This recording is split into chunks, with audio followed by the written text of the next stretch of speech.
नमस्ते, स्वागत है आपका इस वीडियो में। आज है आपका 17 अगस्त। तो आज का जो इम्पोर्टेंट न्यूज़ है वो हम कवर करेंगे। और सबसे पहले स्वागत है आपका हमारे इस चैनल में। कोई भी क्वेश्चन क्वेरी कमेंट सेक्शन में बता सकते हैं, हमें टेलीग्राम को ग्रुप को ज्वाइन कर सकते हैं। और लाइक ज़रूर कर दीजिएगा, सब्सक्राइब कर ज़रूर कर दीजिएगा।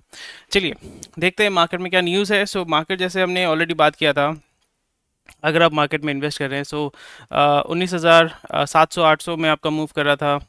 फिर उसके बाद इवन हम लोग एक्सपेक्ट कर रहे थे कि 20,000 तक आपका जो है टच कर जाएगा। बट आज सुबह जो मार्केट का अपडेट है 19,390 आई थिंक उस अराउंड में मूव कर रहे हैं। सो एज पर एंटिसिपेशन जो मैंने बताया था कि आपका जो है इरोजन हल्का सा शुरू हो गया। आपको बताया जाएगा कि अडानी ग्रुप के वजह से हुआ है। उसका मार्केट कैप जो है या मार्केट कैपिटलाइजेशन है वो 50,000 करोड़, 40,000 रुपये कम हो गए, 40,000 करोड़ रुपए जो है वो वॉश आउट हो गया है। जो इंडस्ट्रीज़ हैं वहाँ पे हेवी इंडस्ट्रीज़ में जो है गोरे जो है पैसा निकालना शुरू कर रहे हैं। So these are all cycles. So इस साइकिल में जो है आपको पैसा कमाना है। जब भी आप स्विंग ट्रेड का काम करते हैं या जब भी आप मार्केट में पैसा बनाने का काम करता है, तो यहाँ पे आपको मार्केट साइकिल को समझना पड़ता है। मार्केट किस तरीके से बिहेव करेगा, मार्केट किस तरीके से रिएक्ट करेगा, क्या क्या इसके बोल सकते हैं कि ट्रिगर पॉइंट्स होते हैं, वो आपको समझना पड़ेगा। जब भी आप ट्रिगर पॉइंट्स को आइडेंटिफाई कर लेते हैं, फिर आपको एक मोटा मोटा एक आइडिया हो जाता है। बिकॉज मार्केट जो है डेफिनेटली आप कहेंगे कि हाँ, फंडामेंटल्स पे आपका जो है वैल्यूएशन होना चाहिए, फंडामेंटल्स पे स्टॉक मार्केट को ऊपर नीचे जाना चाहिए। But fundamentals is very minor part. Sentiment जो है वो मेजर पार्ट आपका प्ले करता है। इसलिए आप देखोगे सेंटीमेंट की वजह से मार्केट ऊपर नीचे होता रहता है। Because people here in stock market are very very optimistic भी बोल सकते हैं, या बहुत ही आसानी से डराया जाता है। 60,000 मैन्युफैक्चरिंग जॉब्स में be created in a year, so which is a very very big deal. So यहाँ पे अगेन हमने क्या बात किया था, हमने बात किया था कि गवर्नमेंट ने एक पॉलिसी लेके आ चुका है। गवर्नमेंट ने बोला कि भाई हम जो है 1 नवंबर से, आई थिंक 31 या 1 नवंबर से जो इम्पोर्ट है, इम्पोर्ट पे हम बैन लगाना शुरू कर रहे हैं। सो जैसे मैंने बताया था कि सबसे ज़्यादा मैन्युफैक्चरिंग कहाँ पे, मतलब सबसे ज़्यादा जो कंज्यूमेबल अगर हम कह सकते हैं, जो हाई वैल्यू है बट लो साइज है या स्मॉल साइज है, वो है आपका मोबाइल फ़ोन। मोबाइल फ़ोन का जो साइज़ है वो 6 इंच का या 5.5 इंच का या 6.5 इंच का जो मोबाइल होता है, वो आपका 10,000 रुपये का भी मिलता है, 35,000 रुपये का भी मिलता है, 25,000 रुपये का भी मिलता है, 1.5 लाख का भी मिलता है। सो साइज इज मोर और less the same, but the pricing varies. But उसी जगह पे अगर हम देखते हैं 1.5 लाख का, फॉर एग्जांपल 40-60 हज़ार का है, 60 हज़ार का तो मिलता भी नहीं होगा, 70,000 रुपये का बाइक आता है। फिर 1.5 लाख का भी बाइक आता है, फिर 5 लाख का भी बाइक आता है। सो उसका जो साइज़ है it is more less the same thing. So अगर हम कहें विच इज़ जिससे आपको ज़्यादा प्रोड्यूस करके ज़्यादा मुनाफा मिलेगा, so one of the item that you can create, आप डेफिनेटली बोल सकते हैं कि सेमीकंडक्टर। बट सेमीकंडक्टर बनाना, वो इंफ्रास्ट्रक्चर तैयार करना, it's very very difficult. At least इस स्टेज में उसको बनाने में टाइम लगेगा। बट इस जगह पे अगर हम स्मार्टफोन को अगर देखें या फ़ोन मैन्युफैक्चरिंग को देखें, फ़ोन मैन्युफैक्चरिंग में प्राइमरीली आपका पीसीबी आता है, कहीं से स्क्रीन आता है, कहीं से आपका जो शेल आता है, मतलब ऊपर का जो प्लास्टिक का शेल आता है, कवर आता है, ये सारी चीज़ें जो होती है वो एक असेंबली लाइन में आपका असेंबल किया जाता है। फिर उसके बाद वो फ़ोन आपके पास आ जाता है। फ़ोन में आपका 50 टाइप का आइटम होता है जो आपका सोर्स किया जाता है। जैसे गाड़ी में, जैसे गाड़ी के अंदर 500 टाइप के आपके स्पेयर पार्ट्स होते हैं। हेडलाइट कोई और बना रहा है, डैशबोर्ड कोई और बना रहा है, स्टीयरिंग कोई और बना रहा है, जो सीट है वो कोई दूसरा कोई कंपनी बना रहा है। वो कंपनी का जो गाड़ी वाला कंपनी है वो क्या कर रहा है, वो अपना असेंबली लाइन बना के रखा हुआ है। वहाँ पे चैसिस के ऊपर चक्का लग रहा है, चक्का के ऊपर मतलब चक्के के ऊपर चैसिस लग रहा है, इंजन लग रहा है। फिर उसके बाद सारे भी जो उसके पार्ट्स होते हैं वो असेंबल होने के बाद वो असेंबली लाइन के एंड में निकलता है। फिर आपके पास आके वो आप उसको परचेज करते हैं। सो 60,000 मैन्युफैक्चरिंग जॉब्स में भी क्रिएटेड इन अ ईयर, उससे ज़्यादा होना चाहिए। बट यहाँ पे आपको देखना पड़ेगा जो इसका कह सकते हैं concentration will be primarily more in Gujarat and Tamil Nadu.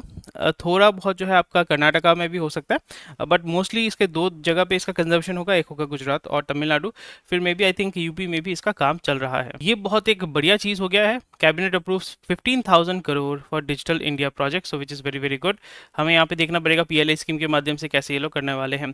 Local brands take pace out of QSR chain. तो क्यूएसआर का मतलब होता है quick service restaurant. Quick service restaurant का मतलब होता है कि वहाँ पे सेल्फ सर्विस रेस्टोरेंट ही बोल सकते हो आप। क्विक सर्विस रेस्टोरेंट यानी आपने जैसे वाओ मोमो हो गया, कोई भी पिज़्ज़ा हट या इस टाइप का जो यूनिट होता है, ये कम्प्लीटली आपका फ्रेंचाइज बिजनेस होता है।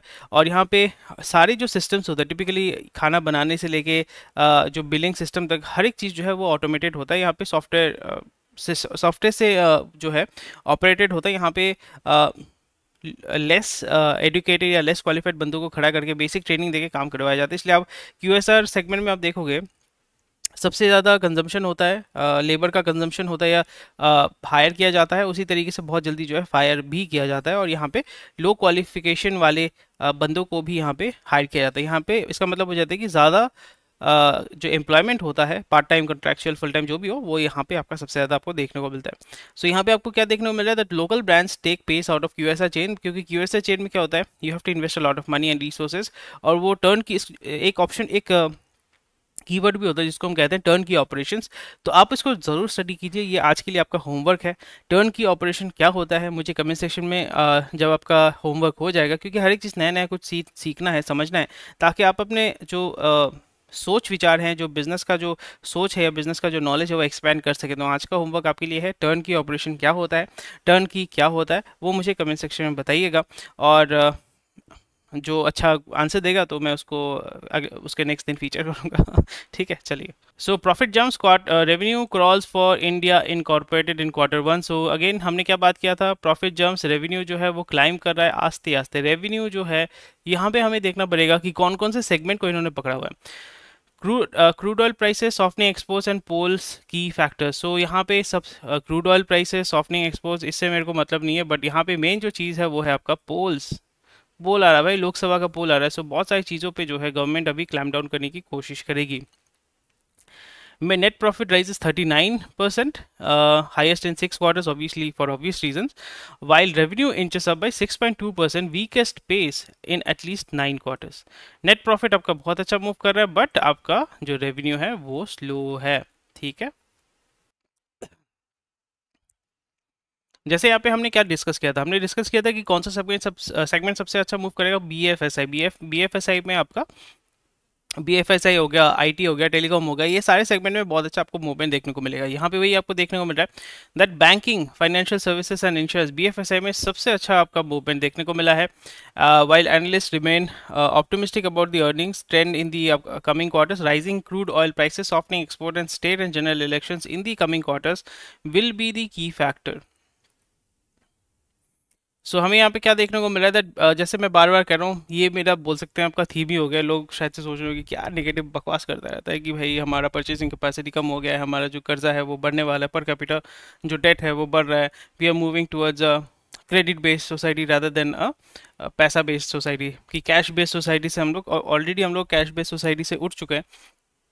पेटीएम वेटीएम की वजह से डिजिटल पेमेंट, वो ठीक है, बहुत अच्छी बात है, बट डिजिटल पेमेंट तभी होता था ना कि जब आपके अकाउंट में पैसा हो, अकाउंट में कैश हो। बट अभी हम क्या हो रहा है कि we are slowly and gradually moving from cash driven society to a credit driven society. यानी अभी आप क्रेडिट के माध्यम से पे कर रहे हो। क्रेडिट मतलब आपके पास जो पैसा नहीं है वो पैसा आप खर्चा कर रहे हो, और वो आप किसी से उधार लेके काम कर रहे हो। इससे क्या हो रहा है कि जो प्राइमरीली बीएफएसआई वाले सेगमेंट वाले काम बंदे हैं, यानी BFS, banking and financial services, banking में आपका ऑब्वियसली बैंक्स हो जाते हैं, फाइनेंशियल सर्विसेज में आपका एनबीएफसी को मैं आपका कंसिडर करता हूँ, क्रेडिट कार्ड वालों को भी मैं कंसिडर करता हूँ। तो बीएफएसआई वाले तो धड़ल्ले से आपका पैसा कमा रहे हैं। इंश्योरेंस में क्योंकि आप आपके पास अपने ट्रीटमेंट के लिए जो भी चीज़ है, गाड़ी के लिए या उसको फिक्स करने के लिए पैसा नहीं है, तो फिर आप क्या कर रहे हो, हर एक चीज़ का इंश्योरेंस करवा रहे हो, अपने गाड़ी का इंश्योरेंस करवा रहे हो, घर का इंश्योरेंस करवा रहे हो, खुद का इंश्योरेंस करवा रहे हो। करना चाहिए, मैं ये नहीं कह रहा हूँ कि करना नहीं चाहिए, बट दैट शोज दैट आप इंश्योरेंस पे इतना पैसा जब डाल रहे हो ना, आप देख रहे हो कि 1.5 लाख रुपए मेरा हर साल जो है इंश्योरेंस पे निकल रहा है, इन वेरियस इंश्योरेंस जो भी आप कर रहे हो। वही चीज़ अगर आप हर साल सेव करते हैं, हर साल आपका मार्केट में इन्वेस्ट करते हैं, तो उसमें आपको रिटर्न मिलता है। बिकॉज इंश्योरेंस में क्या होता है कि एक बार में आपको पैसा मिलेगा, ठीक है, बट अगर वो मार्केट में आप इन्वेस्ट करते हैं तो हर साल जो है मे बी 7-8% ऑन एवरेज भी अगर मैं देखता हूँ, किसी भी इक्विटी म्यूचुअल फंड में, स्टेबल इक्विटी म्यूचुअल फंड में आप पैसा भी अगर डाल देते हो, उसमें भी आपका 6 से 7% आपको ऑन एवरेज इंडिया में रिटर्न मिलता है। इंश्योरेंस पैसा गया तो पैसा चला गया, वो कैपिटल निकल गया, बट जब आप म्यूचुअल फंड में पैसा डालते हो, वो कैपिटल भी आपका प्रिजर्व रहता है और उसके साथ साथ आपको थोड़ा सा रिटर्न भी मिलता है। That is something which we need to take into consideration. Lot of interesting stuff which is going on. Incremental CRR for banks में कंटिन्यू। सीआरआर का मतलब क्या होता है, cash reserve ratio impose on bank. ये आप देख सकते हैं, इसमें मतलब वही है कि बैंक को भी जो है आरबीआई के अंडर में जब भी आप काम करते हैं तो बैंक जो है आपको पकड़ के रखता है। बैंक जो है, सॉरी, आरबीआई जो आपके ऊपर बहुत सारा कंट्रोल रखता है, आप जो है अपने तरीके से धड़ल्ले से अपना जो है बिजनेस नहीं चला सकते। A lot of rules and regulations are there, specially in the banking sector. इसलिए बहुत सारे कंपनी जो है वो बैंकिंग सेक्टर में अपना बैंक नहीं लॉन्च करते हैं। वो क्या करते हैं, वो एनबीएफसी के माध्यम से वॉलेट वाला सिस्टम या क्रेडिट वाला सिस्टम, इसलिए आप देखोगे नवी हो गया, रेजर पे हो गया, हर एक जो एनबीएफसी वाला बंदा है, बजाज फाइनेंस हो गया, वो अभी आपको क्रेडिट कार्ड देना शुरू कर रहा है कि वो आपको डायरेक्टली बैंकिंग सिस्टम में वो काम नहीं कर रहा है, वो आपका अकाउंट अकाउंट ये सब मतलब टिपिकली जो बैंक होता है ना, सेविंग्स अकाउंट ये सब नहीं खोल रहा है, बट आपको क्या कर रहा है, they are providing you with the credit services जिससे उसका पैसा आए। तो आपको ये देखना है। चलिए मूव करते हैं। Still have dry powder to deploy in India. So dry powder, आप सोच रहे होंगे अरे कोकेन बोल रहा है क्या? नहीं, कोकेन नहीं है भाई। ड्राई पाउडर का मतलब होता है पैसा। पीक पीई या वीसी या फाइनेंस वर्ल्ड में कोई अगर कहता है कि आपके पास ड्राई पाउडर है या नहीं, सो आपको ड्राई पाउडर का मतलब ये नहीं कि बेसन है, आपका आटा है या कोकेन है या जो भी है वो ड्राई पाउडर वो ड्राई पाउडर नहीं है। ड्राई पाउडर का मतलब होता है इन्वेस्टमेंट वर्ल्ड में, ड्राई पाउडर का मतलब होता है पैसा, कैश। मेरे पास कैश पड़ा हुआ है कि नहीं है। अभी जैसे पॉलिसी जो था वो ये है कि कोविड के टाइम पूरा पैसा लगाओ मार्केट में, आपको धड़ल्ले से बहुत ज़्यादा पैसा मिलेगा। अभी क्या है कि अभी इस सिचुएशन में because market is near about मतलब एक सैचुरेशन पॉइंट में मार्केट आ चुका है। वो सैचुरेशन पॉइंट में मार्केट की बात कर रहा हूँ मैं, इकोनॉमी की बात नहीं कर रहा हूँ मैं। मार्केट जो है स्पेशली जो इंडियन मार्केट है वो सैचुरेशन पॉइंट में आ चुका है, ऑल टाइम हाई पे चल रहा है, तो वो ऑलरेडी सैचुरेशन पॉइंट में आ चुका है। तो वहाँ पे आपको थोड़ा सा कंजर्वेटिवली आपको गेम खेलना पड़ेगा बिकॉज जैसे क्या नाम है, वो एक फैमिली है ना रॉथस्चाइल्ड, वो एक कहावत था ना, buy when there is blood on the street. So अभी जो है आपको ड्राई पाउडर को सेव करना है। My policy right now is to save money and just keep dry powder या जो भी कैश है, कैश को रखो, आस्ते आस्ते डिप्लॉय करो, क्योंकि मुझे मेरे को इनकम भी जनरेट करना है। सो मैं यहाँ पे हर बार जो है स्विंग खेलूंगा, स्विंग ट्रेड करूंगा, क्योंकि यहाँ पे हर एक इंडस्ट्री जो है इवन सैचुरेशन पॉइंट हो या आपका मार्केट में सेंटिमेंट न्यूट्रल हो या मार्केट में सेंटिमेंट नेगेटिव हो, कोई ना कोई सेगमेंट, कोई ना कोई इंडस्ट्री, कोई ना कोई स्टॉक जो है वो अच्छा गेम खेल रहा है। ठीक है, अभी अगर हम देखें अभी जो है आपका आईटी में कुछ स्टॉक अच्छा गेम खेल रहे हैं। उसके बाद आपका सीएनजी, जैसे कल हमने बात किया था, सीएनजी में कुछ स्टॉक्स जो है वो अच्छा गेम खेलेगा। बैंकिंग में banks will not do right now, banks will not do well. अभी आपका इंश्योरेंस में अगर इवन एलआईसी को भी अगर आप देखते हैं, एलआईसी का भी बहुत अच्छा रिजल्ट आया है। L I C near about 1-1.5% आपको अच्छे से रिटर्न दे देगा। It's a very big company, but still आपको 1-1.5% अगर आप स्विंग ट्रेड करते हैं 1 महीना या 3 हफ्ता या इवन 1 क्वार्टर तक अगर आप पकड़ के रखना चाहते हैं, तो वहाँ पे 1.5-2% आपको बहुत ही आसानी से निकाल के दे देगा। फिर मैंने HDFC मैंने कुछ दिन पहले उसमें पैसा रखा था, मैंने निकाल लिया। सो वहाँ पे मेरे को 1.5% 2%, मेरा टारगेट था कि 3% निकलेगा, बट 3% आके भी मैं इसको लिक्विडेट नहीं कर पाया because I was not keeping track of the whole thing. GTT मैंने लगाया था बट हुआ नहीं। चलो वो कोई बड़ी बात नहीं है, बट वहाँ पे मुझे एक एडवांटेज ये है कि ऑल तो मैंने 2% में उसको निकाला, बट उसी के साथ साथ मेरे को उसका डिविडेंड भी मिल गया। तो मतलब डिविडेंड का भी फ़ायदा हो गया विच इज़ टैक्स फ्री, और आपका जो है रिटर्न भी जो मुझे मिल गया, रिटर्न सो मोर और लेस मेरे को जो चाहिए था मुझे मिल गया। And that's about it. So cabinet okay 90,000 crore projects. So हमें देखना पड़ेगा क्या है, कहाँ पे वो लोग पैसा डाल रहे हैं। 13,000 करोड़ जो है अपस्किल एंड प्रोवाइड, ये बहुत अच्छी बात है, यहाँ पे वो लोग पैसा डाल रहे हैं, very nice. Banana prices go up to 100 rupees kilo as supplies from Tamil Nadu dry up which is sad.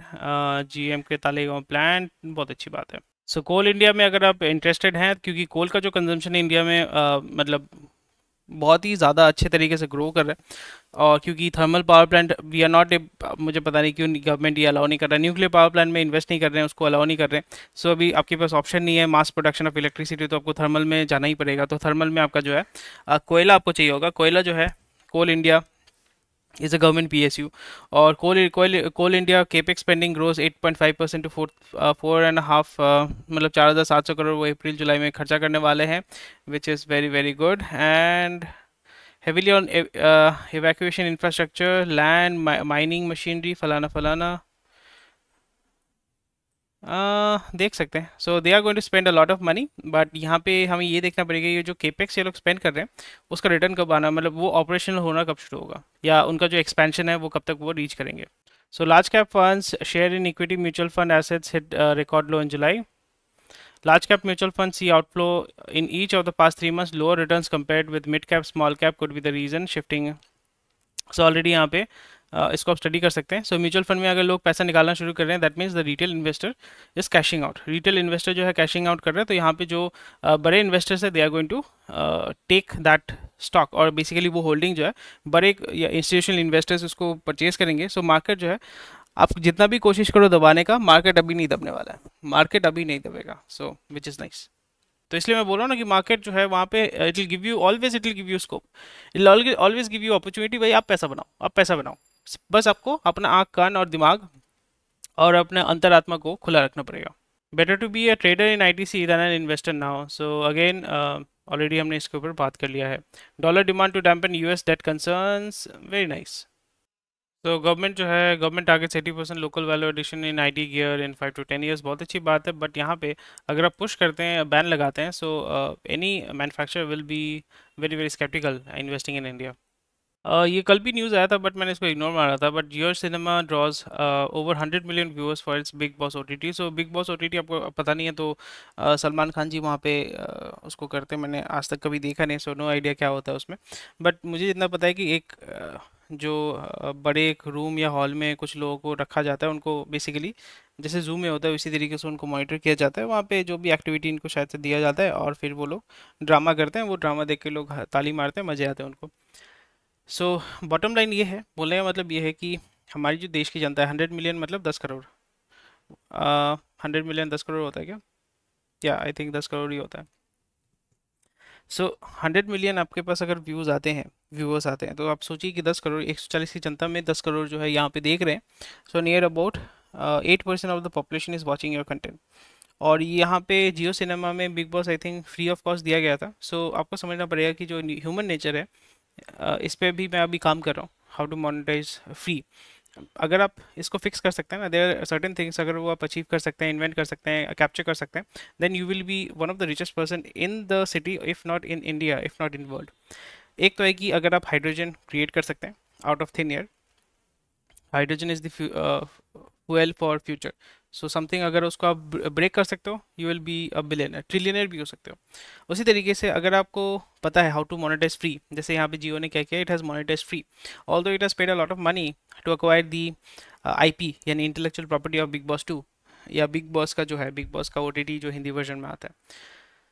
और सलमान खान भी जो है यहाँ पे बहुत बहुत ही प्रीमियम जो है वो चार्ज करते हैं, आई थिंक 18 करोड़ या समथिंग ऐसा कुछ चार्ज करते हैं, which I think he deserves to bring that audience there या number of audience there।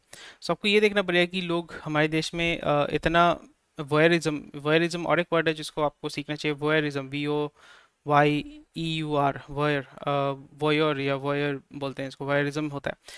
यानी दूसरों को, दूसरे की ज़िंदगी में ताकने में हमें बहुत मज़ा आता है। वो क्या कर रहा है, वो कहाँ पे जा रहा है, कहाँ पे मलत्याग कर रहा है, कहाँ पे पेशाब कर रहा है, कहाँ पे क्या कर रहा है, कहाँ पे एक्सीडेंट हो रहा है, क्या खरीद रहा है, क्या कर रहा है, नहीं कर रहा है, वो हमें जो देखने में बहुत मज़ा आता है। इसलिए जो डेली व्लॉगर्स होते हैं उसका इतना भीड़ है। बट उससे आपका कोई वैल्यू एडिशन होता है? टिपिकली कुछ नहीं होता है, आपका टाइम ही वेस्ट होता है। But if you value your time and learn something useful, वही चीज़ अगर 1 घंटा अगर आप स्टॉक मार्केट में डालेंगे तो मे बी आपको 2% 3% का रिटर्न मिलेगा, मे बी आपका कैपिटल अप्रिसिएशन होगा, मे बी आपका वेल्थ जनरेशन होगा। But most of the people are not interested in that. So इस जगह पे आप अपना जो समय दे के यहाँ से जो है एन्जॉयमेंट करें। बट यहाँ पे आपको ये देखना पड़ेगा, अगर आप इस गुत्थी को समझा सकते हैं या सुलझा सकते हैं, समझ सकते हैं या सुलझा सकते हैं, that is how to monetise free, then you will be one of the richest person in the world. इसलिए यूट्यूब जो है, इट इज़ इन डिमांड। क्यों? It's a free platform, free के माध्यम से आप पैसा कमाओ। So it there is money in free. बहुत मज़ेदार न्यूज़ है। Adani power promoter sell 8.1% for $1 billion to GQ। GQ ji को सेल कर रहे हैं। GQ जी है वो भी आपका इंडियन वाला बंदा ही है, मतलब इंडियन ओरिजिन वाला बंदा ही है, तो यहाँ पे वो परचेज कर रहे हैं। सो अडानी पावर का जो होल्डिंग है वो 10% अगर सेल कर रहे हैं for nearly $1 billion, so something that is very very very spooky. But यहाँ पे वो जैसे मैंने बताया था ना कि बहुत सारे टैक्टिक्स होते हैं, तो यहाँ पे डायरेक्टली वो लोग अगर स्टेक सेल कर रहे हैं, so it's not a very positive stuff. Although ये ओपन मार्केट में सेल नहीं कर रहे हैं, वो बहुत ही अच्छी बात है। ओपन मार्केट में सेल करते हैं तो मार्केट में जो सेंटीमेंट है वो अभी और भी नेगेटिव होता। वो डायरेक्टली GQ जी को सेल कर रहे हैं क्योंकि GQ जी ने ऑलरेडी इसको परचेज किया था। तो वहाँ पे क्या डील हो रहा है क्या नहीं हो रहा है मुझे पता नहीं है। बट अगेन डायरेक्टली अगर वो ट्रांसफ़र कर रहे हैं फॉर $1 बिलियन, सो यहाँ पे उनका कोशिश है हाउ टू बैलेंस आउट, क्योंकि उनका डेट जो है रिस्ट्रक्चर करना पड़ेगा। So they are trying to balance out. उनके जो अडानी ग्रुप का जो ऑडिटर है वो भी छोड़ के चला गया। सो बहुत सारी चीज़ें हो रही है यहाँ पे, मार्केट में सेंटीमेंट बहुत नेगेटिव है। So we need to look into it, इसलिए be very very aware of the deal that is going on there. So anyway, thank you for watching this video. कोई भी क्वेश्चन कोई comment section में बता सकते हैं। ठीक है, बाय बाय, जय हिंद, स्वस्थ रहिए, मस्त रहिए।